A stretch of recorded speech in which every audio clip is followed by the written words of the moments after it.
Hey, I want to tell you about these books that I've recently read. Last week, I read Dark Places by Gillian Flynn. I loved Gone Girl. I liked the book and I liked the movie.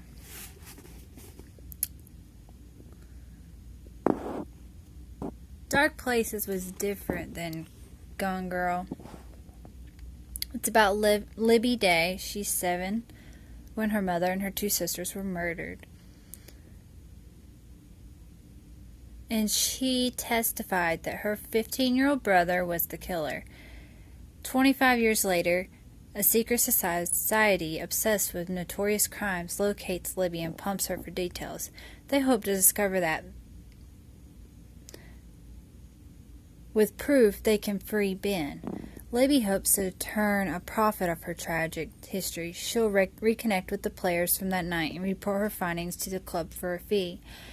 As Libby's search takes her from shabby Missouri strip clubs to abandoned Oklahoma tourist towns, the unimaginable truth emerges, and Libby finds herself right back where she started, on the run from a killer. It was crazy. So the whole time I was reading this book, I knew it wasn't Ben. I knew Ben did not kill his family. And what was so cool about this book was it was told, like, each chapter, it switched point of views.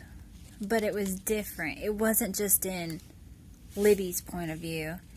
It was in her point of view, and then it was in her point of view in the past. And then it was in her brother's point of view in the past.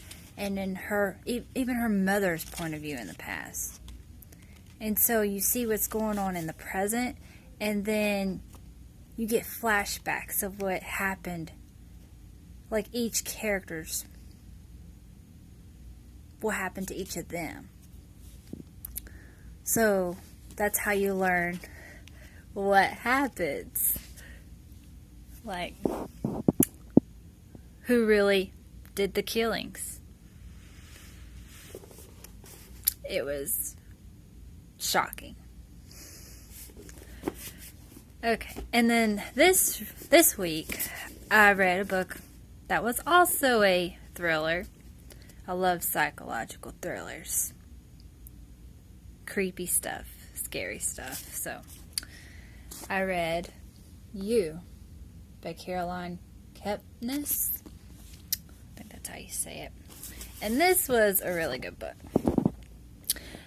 When a beautiful, aspiring writer strides into the East Village bookstore where Joe Goldberg works, he does that what anyone would do. He Googles the name on her credit card. There is only one Guinevere Beck in New York City.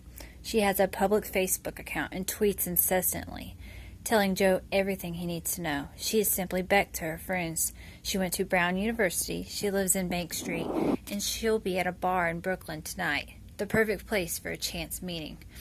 As Joe invisibly and obsessively takes control of Beck's life, he begins quietly removing the obstacles that stand in their way.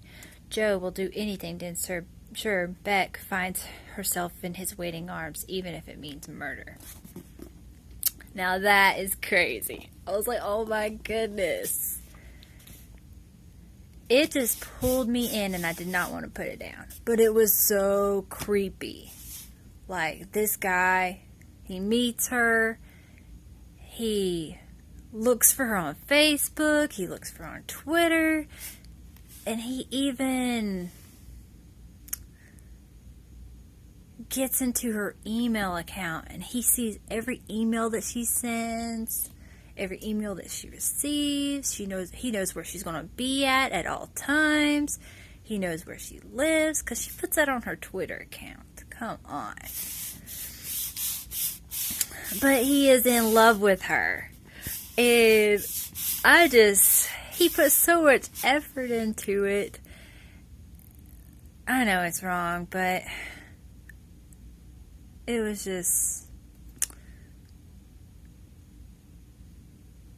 I was hoping for it to work out. It was just crazy. But I really liked it. Now I don't know what I'm going to read next.